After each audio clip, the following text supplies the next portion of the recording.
পিলখানায় শহীদ সেনাদের কবরে রাষ্ট্রপতি প্রধানমন্ত্রীর শ্রদ্ধা, হত্যার বিচার চান স্বজনেরা, ন্যায় বিচার নিশ্চিতের ঘোষণা স্বরাষ্ট্রমন্ত্রীর। আমরা জানতে চাই এই হত্যাকাণ্ডে কারা কারা জড়িত ছিল। নিঃশ্বাস বন্ধ হয়ে আসে। যারা হত্যার নির্দেশ দিয়েছে তাদের যেন প্রসিকিউশনের আওতায় আনা হয়। আমরা নতুন করে কোনো তদন্ত কমিশন করব না। একটা স্বাধীন তদন্ত কমিশন গঠিত হয়েছে, তারা দক্ষ উপযুক্ত ব্যক্তিদের দ্বারাই গঠিত হয়েছিল। পিলখানা হত্যাকাণ্ডের যথাযথ বিচার করা হবে। বিএনপি মহাসচিব ও জামায়াত আমিরের শ্রদ্ধা, সেনাবাহিনীর মেরুদণ্ড ভেঙে দিতেই পিলখানা হত্যাকাণ্ড। চৌকস 57 জন সেনা কর্মকর্তাকে হত্যা করে বাংলাদেশ সেনাবাহিনীর মনোবল ভেঙে দেওয়ার জন্য একটা গভীর চক্রান্ত হয়েছিল। যারা তাদেরকে উৎসাহ জুগিয়েছে এবং যারা এই হত্যাকাণ্ড সংগঠিত করেছে, এদের সবাইকে অবশ্যই বিচারের আওতায় আনতে হবে।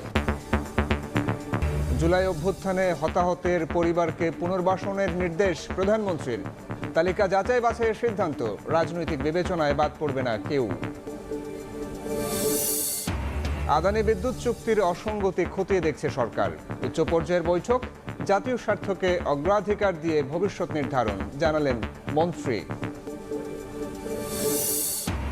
ফলের বাজারে কারসাজি, চাহিদার বেশি আনার পরও আকাশচুম্বী দাম। রমজানে 2.5 লাখ মেট্রিক টন আমদানিতে কাস্টমসের রেকর্ড আয়।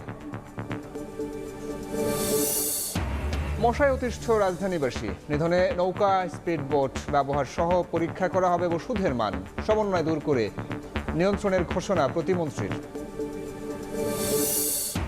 এবং অমর একুশে বইমেলা শুরু হচ্ছে কাল। এবার মবের সংখ্যা নেই, জানালো ডিএমপি। নারী শিশুদের নিরাপত্তায় থাকবে বিশেষ ব্যবস্থা।